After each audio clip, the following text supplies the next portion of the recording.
let's talk opting out of insurance. So there is a form that you can have your clients sign called an opt-out form. Basically, it's a document saying that they understand that they have insurance benefits, you're in network with said insurance benefits, and they're choosing to forego using them.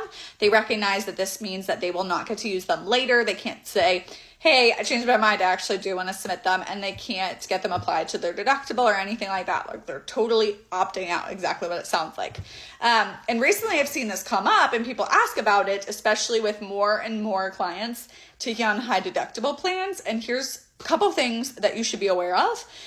It should not be your idea, especially if you're in network with their insurance. It needs to be the client's idea to say like, hey, is it an option for me to not use my insurance, rather than you being like, hey, I have a workaround, go do this.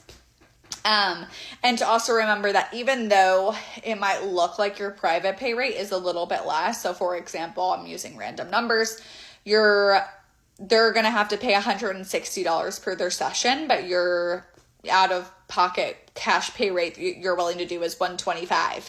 Sure, initially that looks cheaper, but long term, them applying their $160 for a couple sessions, depending how many they need to do to meet their deductible, may benefit them more than your reduced rates, especially if it's not reduced significantly enough or their deductible is not high enough. So this really needs to be a decision that they make for themselves and come to you with, rather than the reverse.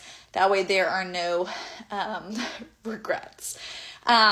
So let me know if you've had to encounter this before. I've done it my fair share of times. There's some people who just prefer to not use their benefits for privacy reasons and things like that, and that's totally valid.